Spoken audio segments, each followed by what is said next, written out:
We're back with another edition of the Federalist Radio Hour. I'm Emily Jashinsky, culture editor here at The Federalist. As always, you can email the show at radio@thefederalist.com. Follow us on Twitter at FDRLST. Make sure to subscribe wherever you get your podcasts. Today, I'm joined by Joe Simonson. He's a political reporter for the Washington Examiner. Joe, thanks so much for joining us today. Yeah, of course. Thanks for having me on, Emily. Yeah, so I think this is your first time on the show. So if you could tell us just a little bit about your background and what you cover at the Examiner, that would be awesome. Sure, yeah. So I've been at the Examiner now for just over 2 years. I moved down to D.C. When I took the job from New York. I was a campaign reporter for about a year and a half, covering the Democrats as traveling around the country, following Biden, Bernie, and all the other candidates in the field. Followed that through the general election, and now I've shifted into an investigative role. So covering kind of a variety of stuff, doing some law and order stuff, a lot of crime, tracking left-wing prosecutors, and kind of the criminal justice experiments that are undergoing in a lot of cities. I've been covering the transgender beat. A lot of bills in various states hoping to segregate biological men and biological women in high school, middle school, elementary school sports. Covering a little bit of coronavirus stuff. Did some looking into DeSantis and Cuomo. So really a myriad of things, but kind of just whatever I like to do, which is a lot of fun. Yeah, that's the best job ever whenever you get to write about what you want. So as an investigative reporter and a New Yorker, I want to get your reaction to the allegations of sexual harassment made against Andrew Cuomo. They've been floated before, but the dam really broke this past weekend with a pretty serious allegation of sexual harassment that was followed up with some additional ones. What's your take on the allegations, and how do you think this will impact Cuomo politically? Yeah, sure. I think it's the timing of this stuff is always convenient. I saw a lot of people on Twitter, and I hate to reference Twitter and when having real life conversations, but I did see a lot of people on Twitter criticize the Times for only now uncovering or looking into some of Cuomo's behavior. The counter response to that is, what are you complaining about? Times is doing what they have to do. When I look at the actual accusations against Cuomo, I think there's a spectrum there. I have a personal connection to one of them, one of the women who was accusing Cuomo. I actually went to college with. I don't think we ever met, but she was a outspoken advocate for women's issues. Certainly a member of the feminist collective on campus. Although, funny enough, I ran the right-wing newspaper, and I never actually had to interact with her, which is quite pleasant. So she gets kudos for that. She didn't try to get my publication banned on campus. So whatever that means for her credibility. But reading the accusations again, I think there's a range. I saw something again on Twitter today about Cuomo telling a woman to eat sausage or something. I don't know. I mean, he's a weird guy. I think everyone is looking for an excuse to read into all behavior from him now, saying, he must have been saying something suggestive at the time. I just think he's kind of a jerk. I think I know that the reporter subsequently came out saying I wasn't sexually harassed by that. And, reporters are asked to degrade themselves every day, including myself. And I don't think eating a sausage in front of a governor is any more degrading than all sorts of things we're expected to do. And it looks like she felt the same way. But yeah, I think looking at Cuomo's cons in a vacuum, if a woman came to me and said, my boss at work was asking X, Y, Z, I'd say he's a creep, and that was inappropriate. But I know reading some of the allegations in context, they made a little bit more sense. I know one of them, she was talking about how she felt uncomfortable about a question that Cuomo asked her, and then she was like, so I tried moving the conversation in a different direction and asked about power dynamics in sexual relationships or something. I was like, that's not how you deflect your boss being acting untowards at you. But at the same time, she clearly felt genuinely uncomfortable. There's all text from her. So I think it's a gray area. I think sometimes you definitely cross the line. Other times I think everyone's just looking for an excuse to hate on the guy. Now, of course, conservatives have been hating on the guy his entire political career.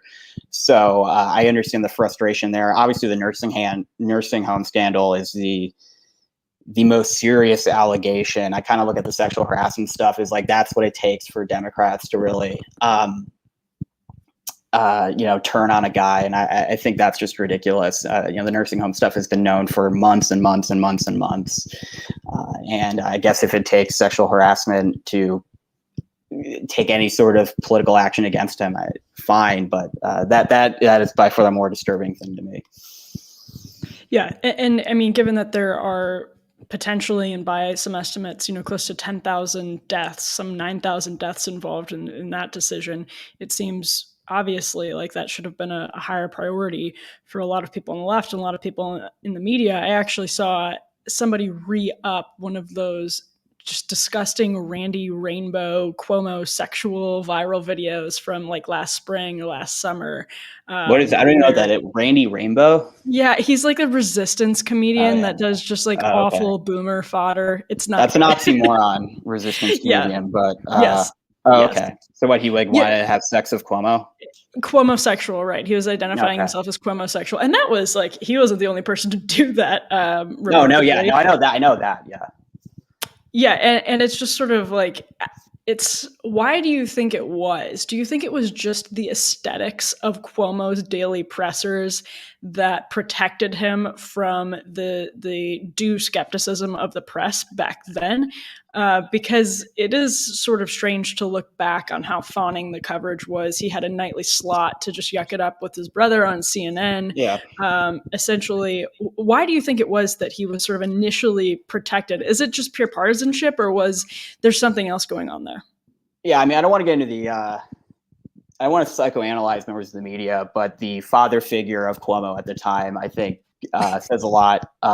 Seriously, I really do genuinely think that. I think you saw a lot of women. Obviously, there's this gay man who said he was sexually attracted to Cuomo, who felt some sort of weird paternal connection to the guy. It was in the same. The rhetoric was the same for her. It's like it's a calming influence. They just want to be told what to do. They wanted to be told that someone was in charge, an older man was in charge. And I know that sounds glib, but I think there's a lot to that. I'll be the first to say I was initially impressed by Cuomo, particularly at the beginning of the pandemic, where I was definitely an alarmist. I mean, I went on Fox early March, maybe mid-March, and I got a random question about it, and I was really all for the lockdowns. I mean, I was telling my parents, stock up on food. It's going to be a big thing. The economic impact is going to be massive. So I personally, I looked at Cuomo at the time and said, well, thank God he's taking this seriously. Obviously, as that prolonged, the paternal aspect certainly, got under my skin. So I think that's a lot of it. I really do think there's like a psychosexual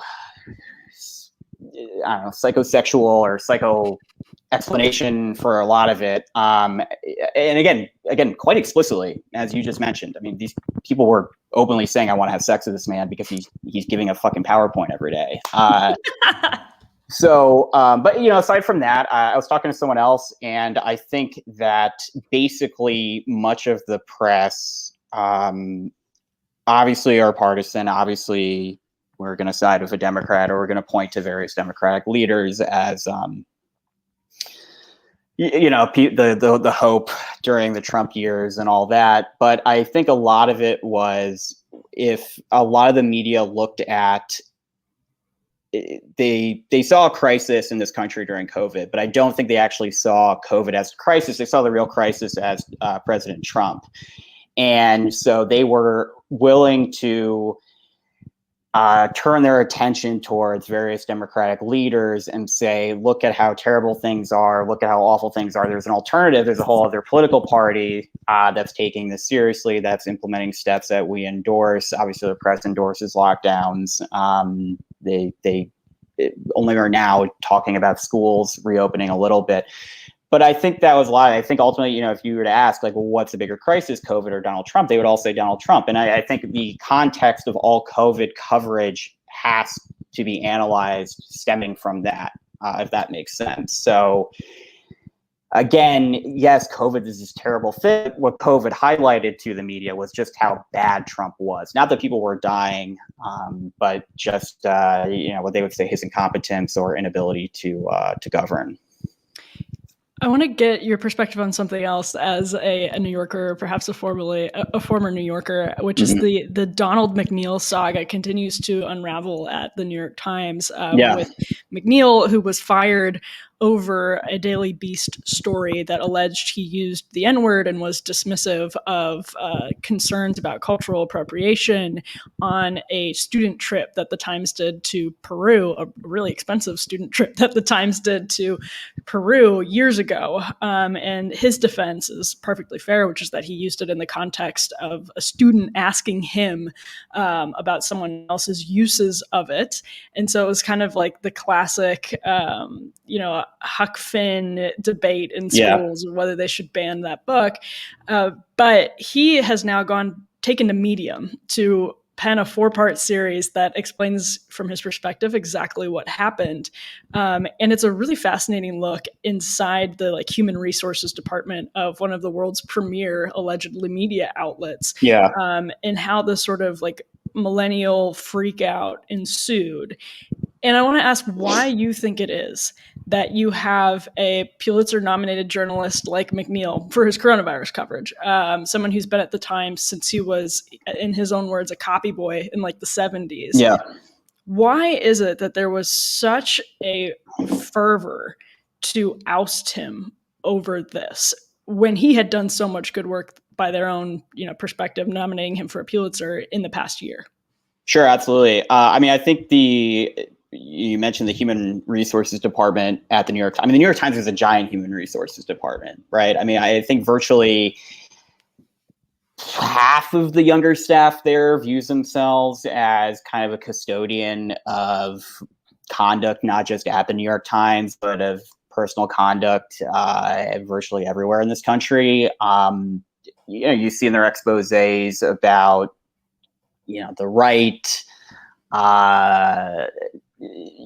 their opinion coverage on sexual dynamics between men and women, whatever plan or whatever advice they have for the rest of the country, obviously, which is quite restrictive, quite totalitarian, I would argue, deranged. But obviously that's going to be even more extreme inward. And I've seen Slack chats from staffers who presently work there, and it seems like most of their day they're plotting on how to get their other coworkers fired for various grievances they have. So when I look at the McNeil thing, this is perfect. If you think that basically the New York Times is run by a minority staffers, a bunch of younger people who dictate the terms of their employment, it's ultimately about power. And they were jumping at the opportunity to side with a precocious 17-year-old girl who claimed racism. McNeil is an old white guy, and his work is irrelevant. And the New York Times has to have it both ways. Although usually it works out in their favor, which is, McNeil was nominated for these Pulitzers. Really, we're a serious news organization. Look at our COVID coverage; it's award-winning. But this is the same outlet that releases their op-ed page every day, which is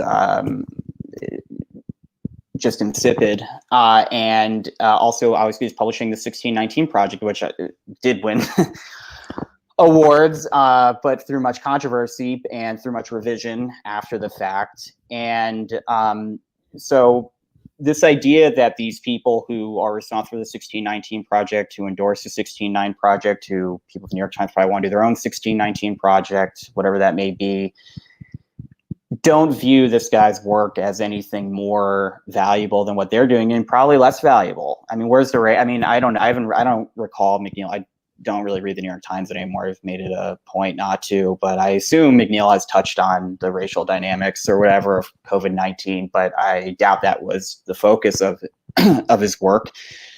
So that's probably considered less important than what these younger people are doing. They're actually, who cares? This guy's outdated. He's an older model. What has it been like for you to move from New York City to Washington? Because I think it's sort of like there are different media cultures, even just within this industry. How have you noticed that? Yeah, sure. I mean, when I was at the New York, when I was in New York, I started off at the New York Post, which is kind of its own media ghetto of sorts. I really enjoyed it, but I remember one time I went to some of my older, I was like the lowest person on the totem pole. I worked on the opinion page. I edited letters to the editor. I was one step above copy boy, but not much of a big distinction there. And I remember we were invited to like some New York Journalism Award, and they put all the posties is what we call them, at the same table, and we were just like cracking jokes and laughing the entire time during these like very serious award ceremonies, and everyone was just like looking at us like we were freaks. And the New York Post kind of are the freaks of the New York media world, and it's the best paper in the country, and I maintain that. So the media culture, again, New York is very different than DC. It's not dominated in the same way. I didn't travel in very many media circles. It's a more eclectic group of people, more eclectic group of intellectuals, I think, in New York, which is nice. And so coming to DC, it's, you're hit way more with, I don't know, high school dynamic, but there's certainly a more clear media culture, I think, at least when I wasn't invited to in New York, which no skin off my back. And so, yeah, I mean, I see other publications on the right. I see other publications on the left, and, everyone makes their own judgments about it. And I think it's harder to escape that in DC than in New York. I don't know. That's not a very good answer, but I'm not trying to I don't want to badmouth anyone, but no, it makes sense because they're both sort of like, these are the two megaphones, and they're from two very particular geographic perspectives, and almost all of our news, be it entertainment or political news, is filtered through these two geographic locations. And it's so awful. Maybe you disagree. I just feel like that the culture is a really relevant kind of modifying factor. It's like anytime there's a snowstorm in New York City, all of a sudden like winter weather is like the number one news topic. Yeah, no, I think I benefited just coming from New York because I worked at the New York Post, which again, it's its own island. It's a great island. And then I worked for News Corp for a little bit. And then I was working remotely for the Daily Caller for about a year and a half. They're lucky to let me stay in New York while I worked there. So I just was like totally removed from any media culture in New York. I don't regret. I mean, yeah, I went to a few like cocktail parties where every time I went to these like cocktail parties, you meet someone from, I don't know, whoever, and they're just like, they're like goblins. I mean, they're like, I'm coming from a completely different, I don't know, my brain is wired differently than these people. So I just didn't really run into these people. And so on the campaign trail is different, because I was forced into closer quarters with legacy outlets and stuff like that. And some of them were perfectly nice, and a lot of them were totally horrible. So again, it's more unavoidable here, kind of just mixing in with, I guess, the rest of the media. It's unavoidable. Yeah. Can you talk about the campaign trail actually? Because Sure. You're coming up on a year of when things started to really close down. The campaign was sort of like in full swing, business as usual, until about mid-March or early March of last year. And it all just everything just sort of closed up shop on the same day. What, if you could put yourself in your shoes, March 1st, 2020, what did you see ahead? And how did things play out compared to how they played out in the months before? Well, everything basically just came to a stop. I remember, it wasn't exactly March 1st, but I remember I was in, I was in California, I guess, when the first case of COVID hit Oregon, right? It was Oregon or California. And I just because I've been tracking it for months prior in, seeing what was going on in China, and it just looked really bad. And I think there was a segment of people online or people on the right who were doomsday prepping. I wasn't going that far, but again, I mentioned earlier, I was calling my parents frantically, and they were like, "Oh no, it's nothing, it's nothing." So I was very concerned, and so everything just came to a stop. I think California is one of my last trips for months, and the Biden campaign stopped shortly after. Well, Biden, by then it was quite obvious by the end of the California primary was going to be the nominee, and so from that point on, Biden started campaigning less. He didn't need to, and was dramatically limiting access to his pool, his campaign events. So I was cut out a little. The Washington Examiner, I think, was cut out a little bit. I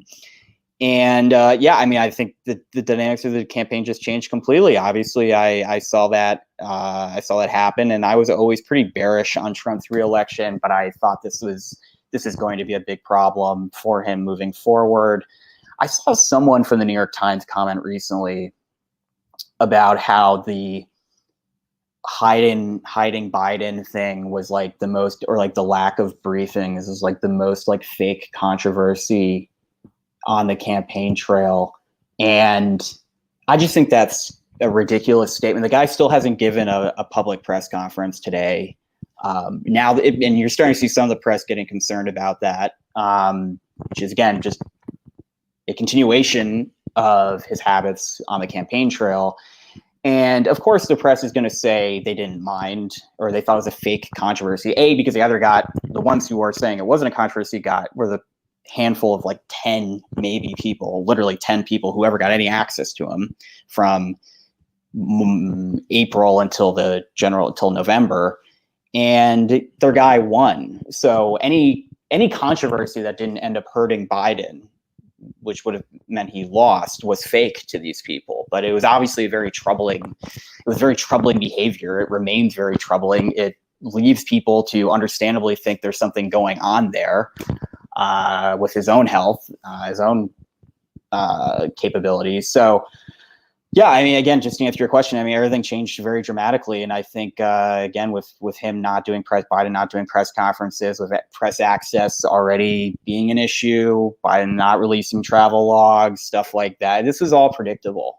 And it's frustrating now to see the press simultaneously say it was fake, but also now complain. It's the same habits, just you're the ones on the end of the problem. It's kind of an amazing pattern they have of mocking conservative media and conservatives for raising an issue, and then 9 months to a year later raising the same exact 100%. Issue and treating it as though it's a legitimate point. Yeah, that's the story of a lot of our politics, unfortunately. That's why my attitude is, at this point, Biden doesn't want to give access to the White House. And aside from the Washington, not that I cover the White House, but we have great White House reporters. But if he doesn't want to give access, then good. Welcome to my world, dude. It sucks. I told you, and I don't really care that you're having a bad time now. It was all predictable. I hope they have to charge or pay for their coronavirus tests. Good. You could have prevented this. You could have had a modicum of scrutiny over his practices for the last 7-8 months. But you chose not to. So good. I hope they charge $1,000 for a coronavirus. I hope it bankrupts small little public. I hope it bankrupts. I hope they go to $1 million tests. The New York Times can't cover the Biden administration anymore. That would be optimal. Oh man, yeah, that would be optimal. I think Biden looks really frail right now. I've pretty much agreed with most people that he is. I don't know. When I was watching the CNN town hall a couple of weeks ago, I thought he was alarmingly frail, and it always does seem to be progressing, not for the better, but for the worse. But one thing that I heard from a lot of people that were on the trail is that he does perform better in person, or that there's something that's more appealing about him on the stump. Yeah. Did you find that to be the case? Yeah, no, absolutely. I was not super bearish on Biden early on in the primary. But I always thought he was going to be very hard for Trump to beat, very hard for Trump to beat. He is. I mean, the way that I always tell people about Biden is that obviously he's old. It's unavoidable. You can't talk about Biden without talking about his age, period. And no matter in any context, the way he looks at issues, the way he got into office, the way he talks, the way he acts, it often comes down to his age, which is totally appropriate to analyze. And again, the way I look at Biden and what I tell people is the guy has good days and bad days. I think that's pretty consistent with a lot of elderly people. If your grandparents, they have good days and bad days. They get tired more easily. And so when those signs of wear are more obvious on Biden on certain days, it doesn't look good. It's troubling, I think. And at the same time, I've seen him give campaign speeches. Seen him give a lot of campaign speeches where I looked at the crowd like, oh yeah, I totally get it. That's why people like him. I've had personal interactions on the campaign trail where he's very charming towards me. He's very likable. That's not the problem, right? The good days aren't the problem. And again, just to go back to what I initially said was, the campaign obviously tried avoiding those bad days by holding fewer and fewer events. I don't know what the White House's excuse is going to be in a year if Biden's public appearance schedule remains this closed. Yeah, they got away with it during the campaign. Maybe the press will care a little bit more, but I think that's totally true. Again, just to answer your question, that he can be much better in person. I know he can be better in person. Again, he can be very charming. He can be a very effective speaking. Head of CPAC, Marco Rubio, published an interesting tweet, which essentially said, anybody who asks whether, or like the question of whether Donald Trump has a future in the Republican Party, or is a part of the future of the Republican Party, is not a serious question. And I think we saw that probably pretty clearly at CPAC. If you talk to Republican voters, they do have a lot of loyalty to Donald Trump. What do you think? Do you think CPAC or the CPAC of this last weekend offered any insights into that dynamic? And do you think that the Republican Party, this is a huge question, do you think the Republican Party is kind of taking the right or wrong lessons from the Trump era? Well, I'll start off by saying I make an effort to avoid CPAC every year. I make an effort to read as little as possible about CPAC every year. Sorry to offend your viewers. It is a real gaggle of freaks. I don't think you're offending anybody when you say that, because anybody who's been could confirm. I look at that, and I feel like people like they're having a good time there. I'm like, it's. That's because they're drunk. Yeah, I mean, we'll say it was in Florida this year, which is probably not. It was in Tampa, right? Not to I love Florida, but Tampa, I don't know. I think it was Orlando. Tampa's actually great. Yeah, Orlando. That's what I meant. Landlocked. Yeah. So with that being said, I did read the Washington Examiner's coverage of Trump's speech, which I thought was was perfectly fine. So in terms of to address Rubio, I think he's totally right. I mean, Trump is immensely popular. He's Reagan level of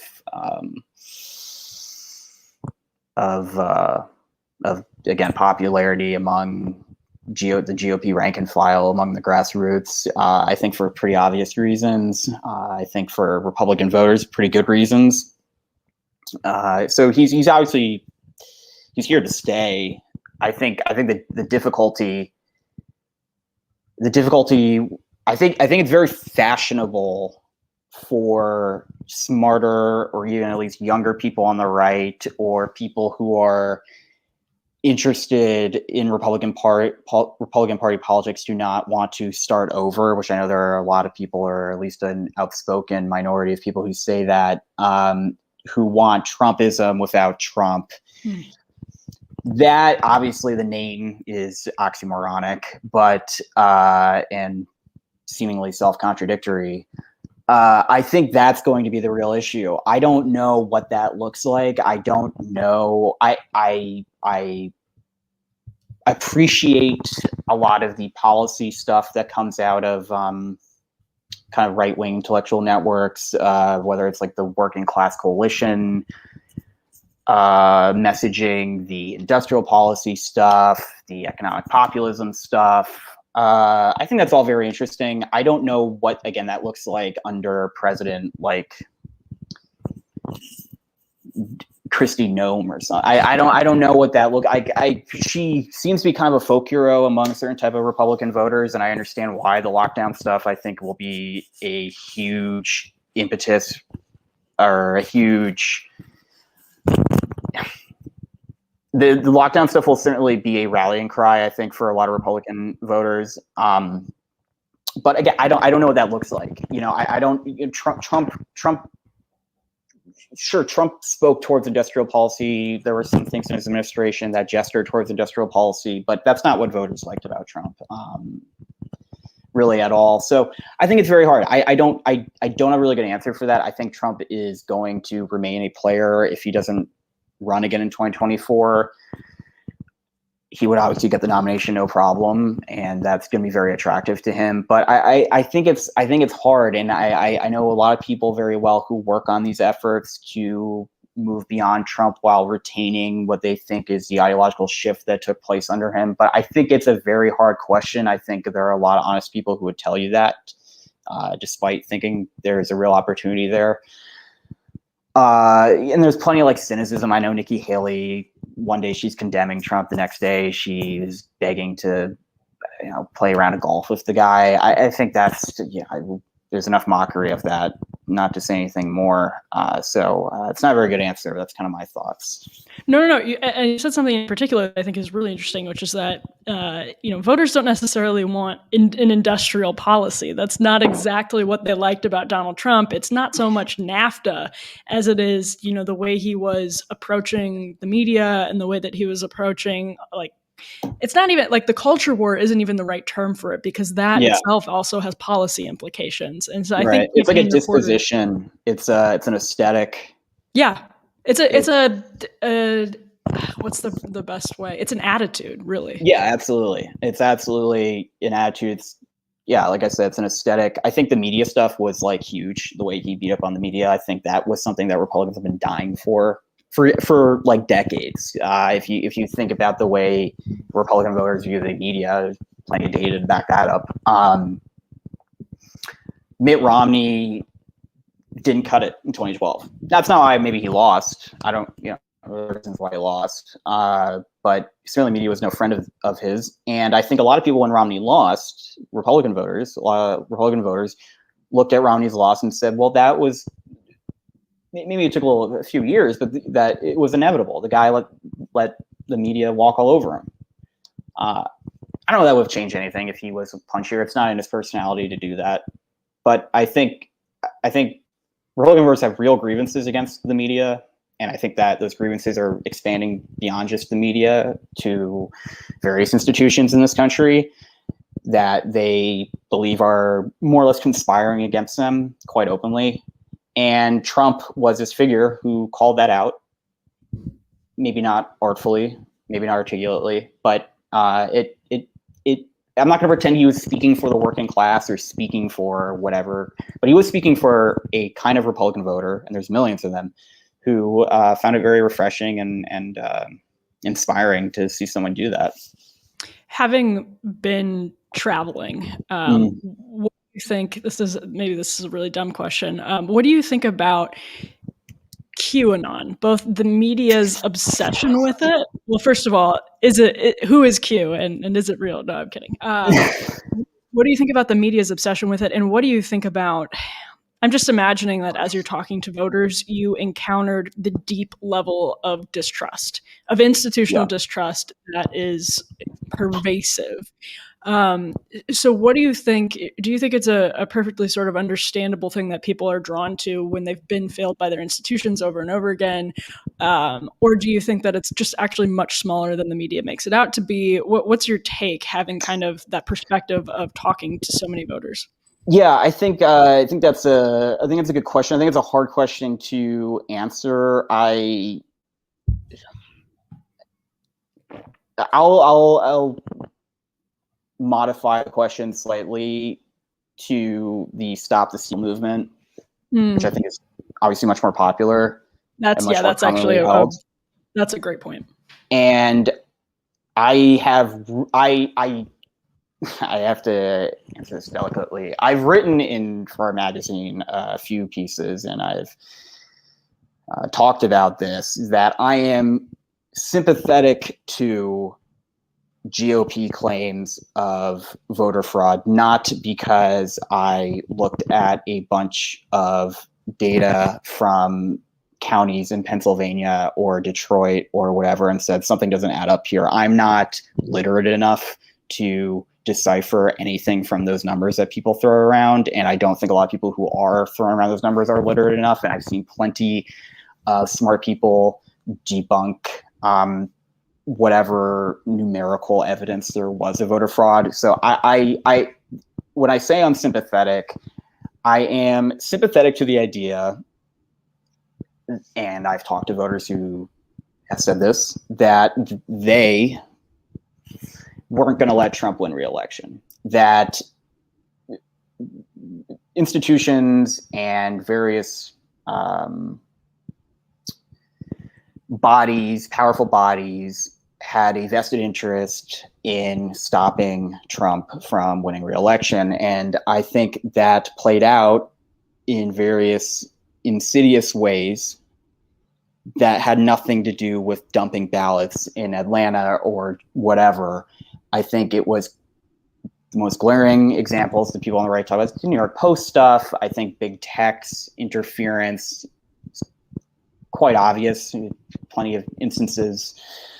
I think that the skepticism towards believing what some government official tells you the voter, the amount of votes that came in, what they really were, is rooted in how poorly the government has handled the coronavirus pandemic. Whether you think it's no big deal, whether you think it's a big deal, it's quite obvious that the government has been lying, continues to lie almost daily on the dynamics of that. The media has no problem lying, or at least going with stories that are proven untrue. I mean, the Officer Sicknick example is just the latest, I think, appalling behavior from the New York Times. I mean, there's this playbook that happens, I think, whenever these controversies erupt, which is basically the media will report. It's the same thing with the Russian bounties story. Is another good example of this. Is the media will have an unnamed source report. It tells them something. They will report it without doing any sort of check on. I mean, you can't just.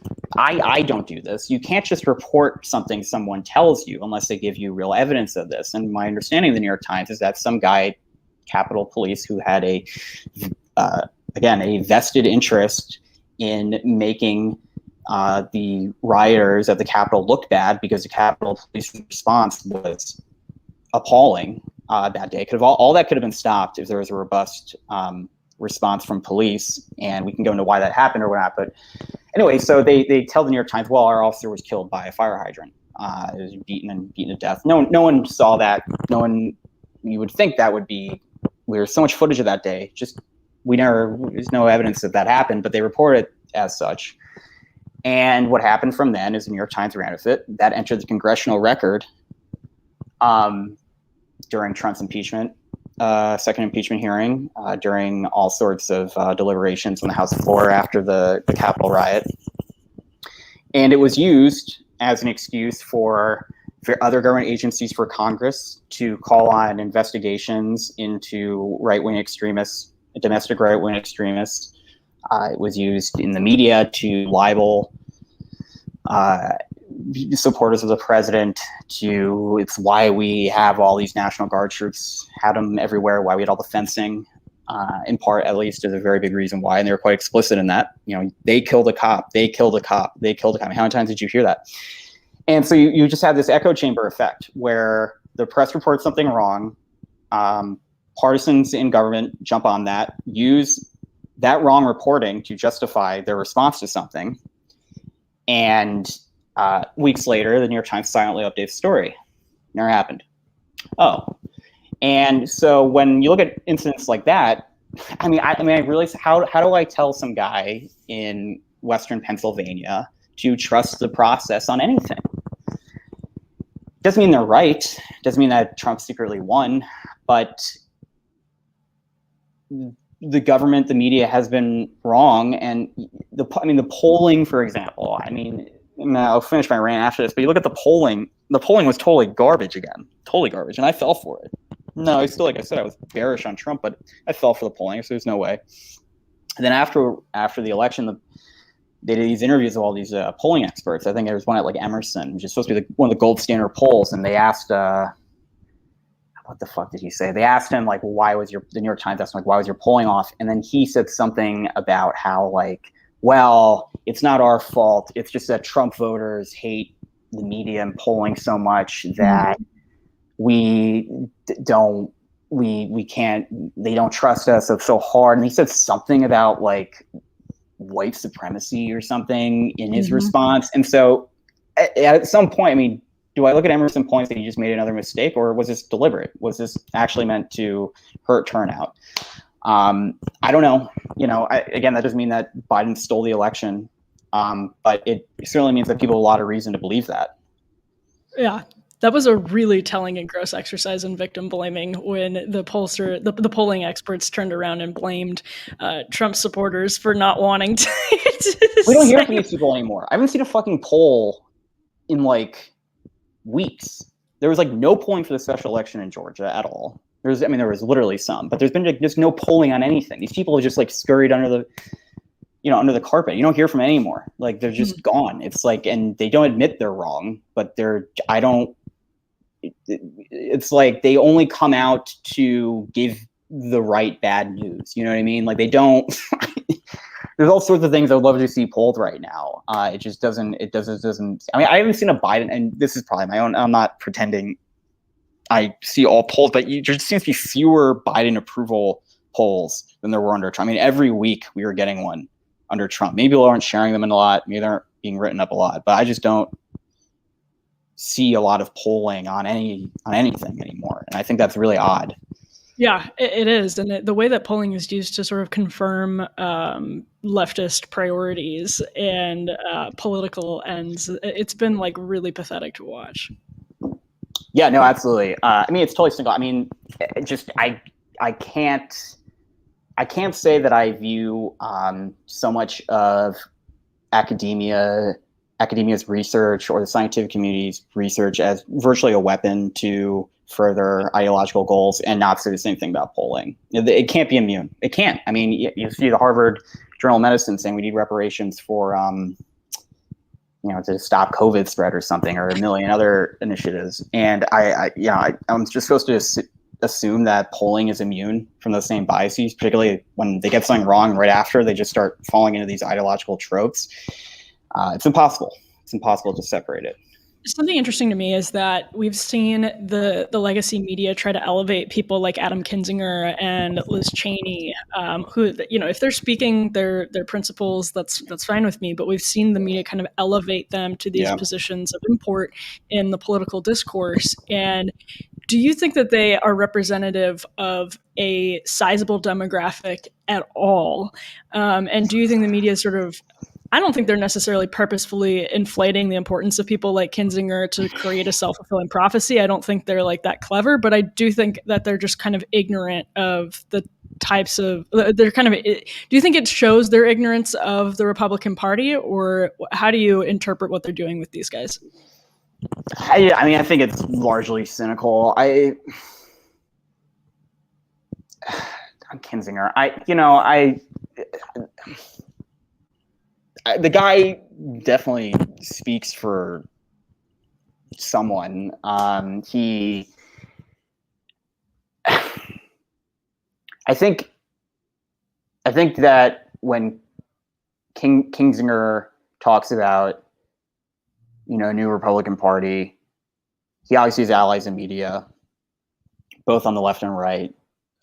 who want to see that happen, and they think, because more or less the media has wanted Trump out of office for years and years and years, and they're scared of him. You see White House reporters during the Trump years how terrified they were of explicitly, whether that was valid or not, it's a different conversation, but they were genuinely terrified of President Trump. And so I guess there is there's a part of them who genuinely wants Trump gone because they're so traumatized from the last 4 years. So I guess they find that really refreshing. And there are obviously conservatives in media who never liked Trump, worked for years and years and years to stop him, which is their right. And so they're wish casting their hopes and aspirations for the GOP to one Illinois member of Congress, which would be like, do the reverse. I mean, that would be like people on maybe further on the right, pledging their hopes for the GOP on like Steve King or something. I mean, the House is full of hundreds of people, most of whom the average reporter couldn't pick out of a lineup, myself included. I mean, there's a lot of them, and most of them you don't hear about your entire life. Doesn't mean the names don't ring a bell, or I don't know what a lot of them stand for, but they're not easily recognizable, particularly ones like Kinzinger, who don't have any sort of real power.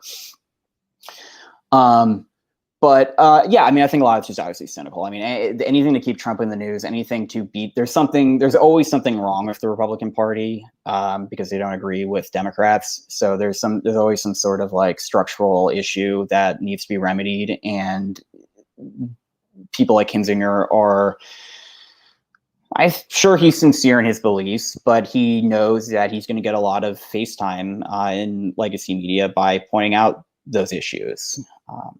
Because there are issues with the Republican Party. Oh, well, every reporter thinks there are issues with the Republican Party. Isn't this great? And they like the division. Obviously, the big thing is they like the division. They like the infighting. They want the GOP scrambling. It's also the sort of like many people are saying way of laundering their own opinions through through their sources and through others. Totally. My last question for you is like, I think the MAGA wing of the GOP is often too dismissive of the hemorrhaging in the suburbs and of suburban voters. And I think in the same way, the establishment is like overly obsessed with the suburbs and the hemorrhaging in that demographic. Do you think that people like Liz Cheney and Adam Kinzinger are the way for Republicans? Like, do you see this as sort of a binary in the way that some establishment Republicans might see it, which is that we're going to like present this lukewarm version of the 2012 autopsy, and we need to be careful and use people like Liz Cheney and Adam Kinzinger and strike that fine balance? What do you think that demographic actually will respond to from the GOP?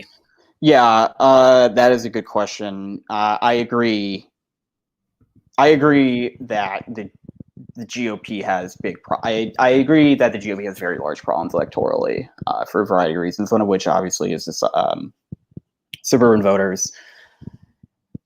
Trump lost because white men didn't vote for him enough, or college-educated white men didn't vote for him enough. That should be the GOP's bread and butter. It's very nice.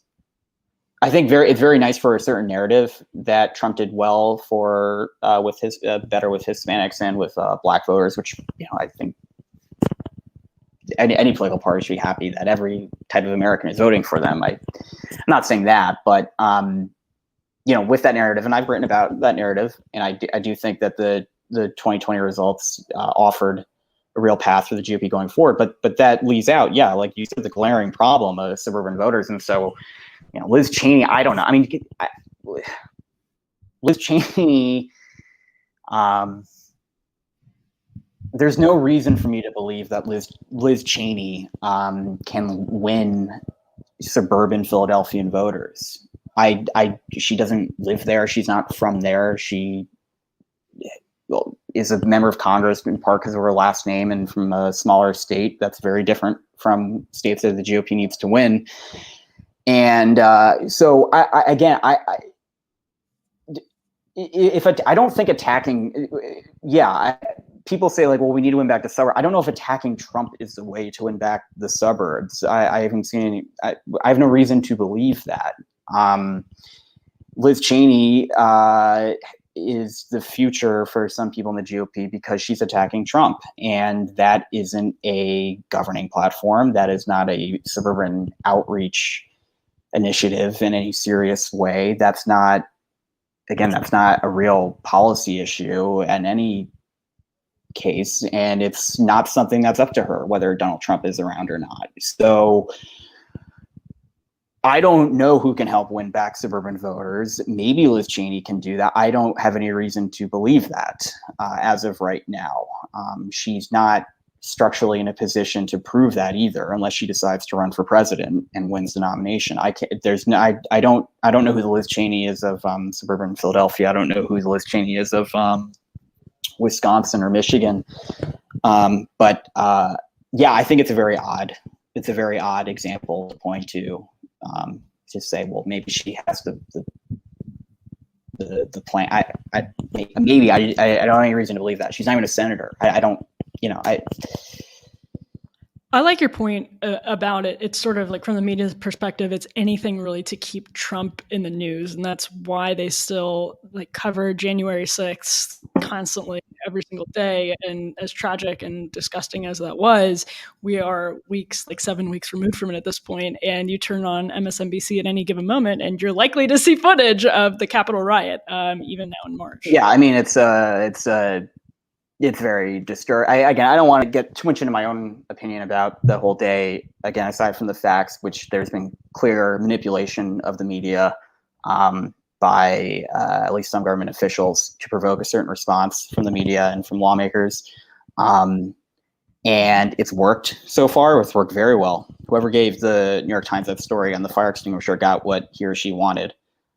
And I think that's very disturbing. I think that plus the power grab they're seeing from COVID, I think from the response from many lawmakers to the riots this summer, there's been quite a comprehensive rejiggering of power, of how the state will use power in the future, that I think is disturbing to a lot of voters.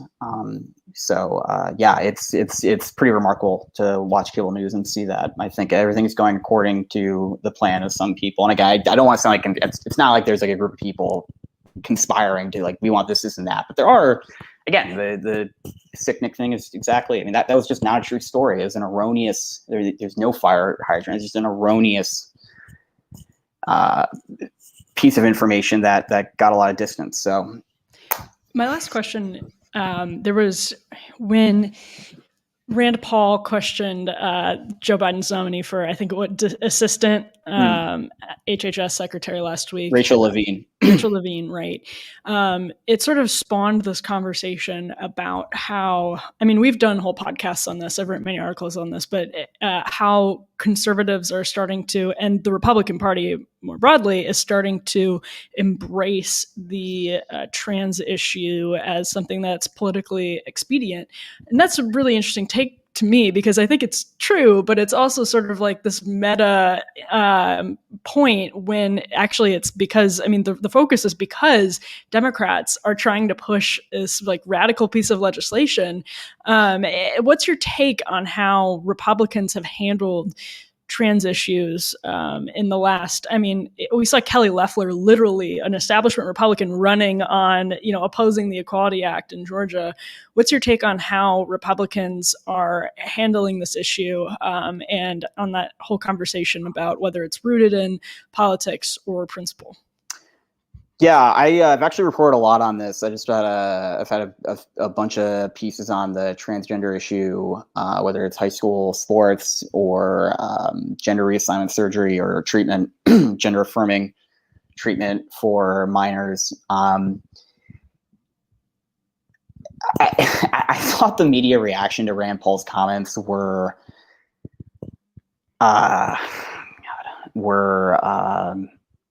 completely out of step with how tens of millions of people view this issue. I happen to know, and I reported this throwaway line in the last piece I wrote, that the Trump America First PAC, Trump's PAC, did issue polling, and Trump's winningest issue was biological men and female sports. That was his number one issue among suburban voters that they agreed with his platform on. So this idea that questioning that, which is not what Rand Paul is doing, right? I don't even think he mentioned sports. He was specifically mentioning hormonal treatment for minors to stop puberty. Rachel Levine has built before she was worked for the Pennsylvania state government, built a years long practice on this, on gender affirming, gender reassignment treatments for children. The idea that is beyond the pale to ask about or offensive to ask about is it's as obscene as how some people see that practice.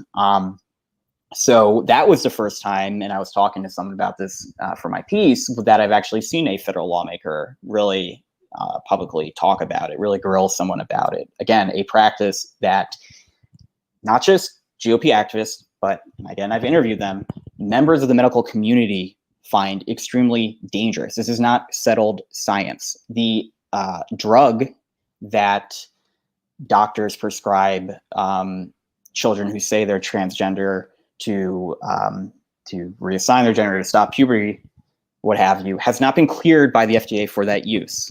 That is not what the drug was developed for.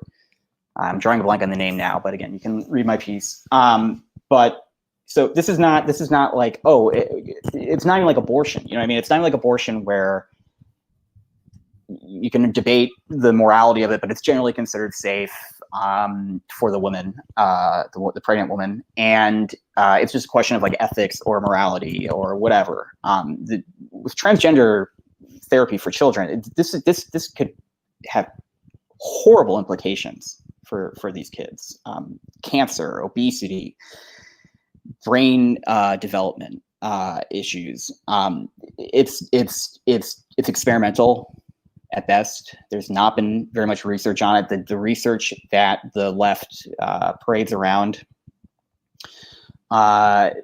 many medical experts say is either bad research. There's no control groups in any of these studies. Studies that say that it reduces suicide or what have you. There's no control group. There's questions how you even do a control group for a study like that. They're not very replicable. They're part of the same replication crisis that we see in social science and science for years now. So when Rand Paul is talking about it, I don't see it as transphobic. No one is saying, Rand Paul isn't saying you can't identify as a different gender. He's saying we should be concerned about medical intervention for people who say they are transgender. So the GOP response on a state level, you're seeing a lot of that. You're seeing a lot of bills. I think there's like 20 something bills at this point, in some ways dealing with high school sports, segregating them by biological sex or outlawing transgender, gender affirming surgery altogether. I know the Utah governor, I think yesterday, said he won't sign the bill on transgender sports, which I thought was very surprising because I thought was going to sail through. But the state GOP is really taking the lead on this, so I expect that to trickle upwards to national officials. Yeah, no, that's officials in that's Washington, really I should say. Yeah, that's really interesting. You can read that piece on the Washington Examiner. It's called Biden HHS Pick Rachel Levine Once Touted Chemical Sex Changes for Children. It's really interesting and helpful reporting. Joe is a politics reporter for the Washington Examiner. You can follow him on Twitter at @SaysSimonson. Thanks so much for joining us today, Joe. Yeah, of course. Thank you, Emily. For sure. Well, you've been listening to another edition of the Federalist Radio Hour. I'm Emily Jashinsky, culture editor here at the Federalist. As always, we'll be back soon with more. Until then, be lovers of freedom and anxious